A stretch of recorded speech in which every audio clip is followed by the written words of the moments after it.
आज है 29 अगस्त 2025 और कराची में आज भी बड़ा खुशगवार मौसम है। कई दिनों से कराची में बहुत अच्छा मौसम चल रहा है, तो जिसकी वजह से प्लांट्स भी बड़े ज़बरदस्त अंदाज में ग्रो हो रहे होते हैं। मैं अक्सर वीडियोस में ये कह रहा होता हूँ कि टेम्परेचर बहुत ज़्यादा मैटर करता है, टेम्परेचर और लाइट। लोग बहुत से फर्टिलाइज़र्स के पीछे पड़े रहते हैं, कौन सी खाद दूँ, कौन सा फर्टिलाइज़र दूँ। ठीक है, बट इतना ज़रूरी नहीं है जितना ज़्यादा हमने बनाया हुआ है। तो आज फिर से एक नया प्लांट, और आज के प्लांट में देख लेते हैं कि मैं आज की वीडियो में कौन सा प्लांट आपको दिखाने के लिए जा रहा हूं और इसकी केयर क्या है और इसका क्या क्या ट्रीटमेंट मैं आज करने लगा हूं। तो जैसे कि इससे पहले भी वीडियो में बताया था मैंने कि थोड़ा सा गार्डनिंग को सोचा है कि सुबह सुबह टाइम दिया करूँ। सर्दियों का मौसम आने वाला है और टेम्परेचर और इतनी ज़्यादा ठंड नहीं होती कराची में, जिसकी वजह से थोड़ी बहुत हीट रहती है और प्लांट्स बहुत अच्छे ग्रो हो रहे होते हैं। तो चलें देख लेते हैं आज का जो प्लांट है वो है ये। इसके बारे में इसका नाम अभी मैं आपको बता देता हूँ कि सबसे पहले तो आपको मैं ये शेप दिखाऊँ कि कैसा ज़बरदस्त एक इस वक्त मछली की तरह ये लग रहा है। इसके सारे लीव्स ऐसे ही होते हैं और इसके लीव्स बहुत बड़े ह्यूज हो जाते हैं, 2 फीट तक चले जाते हैं। अगर अभी इससे अंदाज़ा लगाएं कि ये मेरा हाथ है इतना, और अभी स्टिल आधा और बाकी है, तो और ये अभी डबल साइज़ का और हो जाएगा और इतना ये वाइड हो जाता है। तो ये है एक खूबसूरत सा इंडोर प्लांट जिसका नाम है फाइलोडेंड्रॉन मैक्सिकैनम मैक्सिमम, या एक और कोई है सिमिलर, यानी मैक्सिकैनम के नाम से ये बहुत ज़्यादा मशहूर है। फाइलोडेंड्रॉन की वैरायटी है। फाइलोडेंड्रॉन में बहुत सारी वैरायटीज़ आती हैं। बहुत इजी टू ग्रो वैरायटी एक फाइलोडेंड्रॉन की है। मेरा इंडोर प्लांट्स का असल शौक़ इसी प्लांट से हुआ था। ये मैंने प्लांट रखा, इसके लीव्स की खूबसूरती, और ये easy to grow low care maintenance plant में आता है। ये मैंने रखा, बहुत अच्छे रिज़ल्ट आया इसका। फिर इसके बाद से इंडोर प्लांट्स का शौक़ होता गया। तो ये मेरा एक बड़ा पहला प्लांट आप समझ लें जिससे मेरे इंडोर प्लांट्स का असल शौक़ शुरू हुआ। तो ये है फाइलोडेंड्रॉन मैक्सिकैनम। पूरा साल ग्रो होता है, सर्दियों में डोरमेंट चला जाएगा, सर्दियों में इसकी ग्रोथ रुक जाती है। अगर आप चाहते हैं कि सर्दियों में भी ये ग्रो हो, आप इसको एक ग्रीन हाउस या पॉली बैग के अंदर या पॉलीथीन का कोई टनल बना लें जिसमें आप इसको रख दें, तो तब भी सर्दियों में भी इसकी ग्रोथ चलती रहेगी। अदरवाइज़ ये सर्दियों में डोरमेंसी में चले जाता है, पूरा साल ग्रो होता है। केयर के हवाले से बात कर लेते हैं। इसको ब्राइट एरिया चाहिए होता है, इसको डायरेक्ट धूप नहीं चाहिए होती। जिस तरह से इस वक्त मैं बैठा हुआ हूँ जिस जगह पे, यहाँ पर धूप नहीं है, जबकि बाहर बहुत हल्की सी धूप है।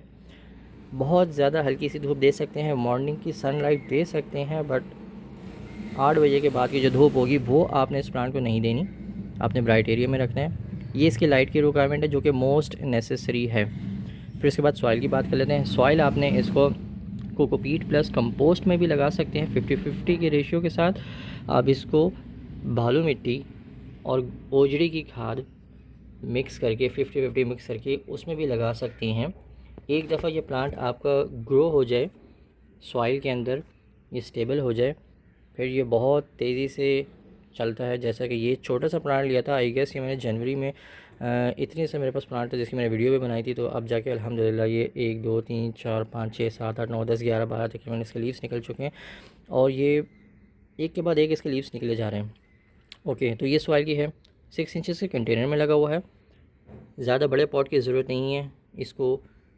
इसके बाद मैं इसमें 2-3 महीने इसमें और रख सकता हूँ। फिर उसके बाद इसको 6 इंचज़ में से 8 इंचज़ के कंटेनर में डालूँगा, फिर इसको 10 इंचज़ के कंटेनर में डालूँगा, फिर 12 इंचज़ के कंटेनर में डालूँगा, 14 इंचज़ के मैक्सिमम कंटेनर में इसको रख सकता हूँ।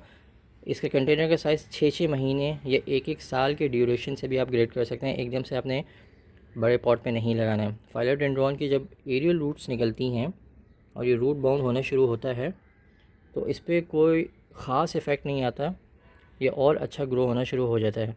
इसलिए फ़ौरन से बड़े पॉट में प्लांट नहीं लगाना। सॉइल ऐसे होनी चाहिए, ऊपर से पानी डाला, नीचे से ड्रेन हो जाए। ये थी सॉइल के हवाले से। टेम्परेचर हाई हीट से इसको बचाएं। हाई हीट में तमाम प्लांट्स आपके स्ट्रेस में चले जाते हैं तो अच्छे ग्रो नहीं होते। आपका अगर 32 डिग्री सेंटीग्रेड से नीचे और लोअर की बात करें तो 18 से 20 डिग्री सेंटीग्रेड तक रहे, यानी 18 डिग्री सेंटीग्रेड से 32 डिग्री सेंटीग्रेड तक ये अच्छा ग्रो होता है। इससे नीचे या इससे ज़्यादा होगा तो थोड़ा सा प्लांट स्ट्रेस में आना शुरू हो जाता है। बट वही अगेन कि आपने इसको ब्राइट एरिया देने हैं जिसमें ठंडा माहौल थोड़ा सा रहता है और ये कंटिन्यूसली ग्रो होता रहता है। फर्टिलाइज़र की बात कर लेते हैं। मंथ में एक मरतबा मोर देन इनफ है। NPK का लिक्विड फर्टिलाइज़र डाल दें। ओजड़ी की खाद या कंपोस्ट ले लें, कोई सी भी एक मुट्ठी इस साइज़ के गमले में 6 इंचेस के कंटेनर में एक मुट्ठी डाल दें। डालने से पहले इस तरीके से सॉइल को लूज़ कर लें बस, और इसके अंदर मिक्स कर लें और भर के इसको पानी दे दें। पानी देने की सबसे अहम टिप जो कि इतना ज़्यादा कॉमनली वीडियोस में नहीं बताया जाता, इसको जब इसकी सॉइल ड्राई हो, जैसे इस वक्त ये ड्राई है, इस वक्त दिया जा सकता है। कितनी ड्राई हो, उंगली डालें इसमें, सॉइल आपके हाथ पे चिपक के नहीं आएगी। इट मीन्स कि ये ड्राई है, 1 इंच तक ये ड्राई हो जाए, आप इसको पानी दे देंगे। पानी जब देंगे आपने इसको फुल भर के पानी देना है। इतने कंटिन्यूसली पानी देते रहना है कि जब तक कि नीचे से ड्रेन ना हो, आपने इसको पानी देते रहना। 5 लीटर भी पानी इसको पिला दें, लेकिन वन टाइम में। एक जैसा आज इसका पानी देना है, इसको ड्राई हो चुका है और इसका पानी देने का टाइम आ गया, आप इसको 2-3 लीटर पानी डाल दें, अच्छी तरह पिला दें और सब ड्रेन हो जाए। फिर उसके बाद जब भी ये ड्राई हो, 1 हफ़्ते बाद ड्राई हो, 2 हफ्ते बाद ड्राई हो, तब आपने इसको पानी देना है। कोई भी फ़िक्स्ड इंटरवल नहीं है पानी का। हमारे यहाँ पानी फ़िक्स्ड शेड्यूल के साथ दिया जाता है, जो कि एक बहुत बड़ी मिस्टेक है। तो ये थी पानी के हवाले से। आई गेस ये सब चीज़ें हैं कि अब उसके बाद फर्टिलाइज़र मंथ में एक मरतबा दे, बस। उसके बाद ये कोकोकोयर स्टिक पे ग्रो होता है। ये अभी मैंने इसको ऐसे अंदाज़ में रखा हुआ है कि ये चारों तरफ से फैला हुआ है, लेकिन इसको कोकोकोयर स्टिक दी जाती है जैसा कि एक सामने प्लांट पे लगाई हुई है।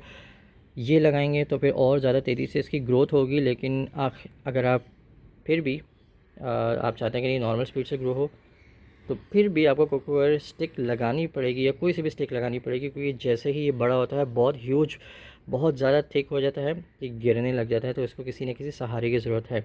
इसको दरख्त के पास भी लगाया जा सकता है, फिर आप देखें कि कैसे ये वाइल्ड अंदाज में ग्रो होगा।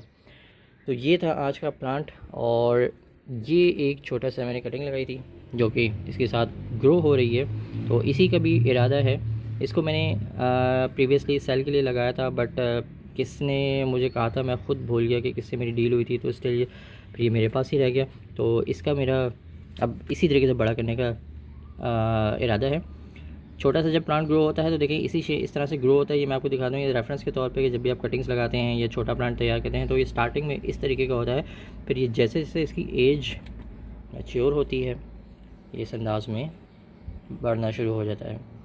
तो ये थी आज की वीडियो। कैसा लगा प्लांट ज़रूर बताइएगा। क्या आपके पास भी प्लांट है?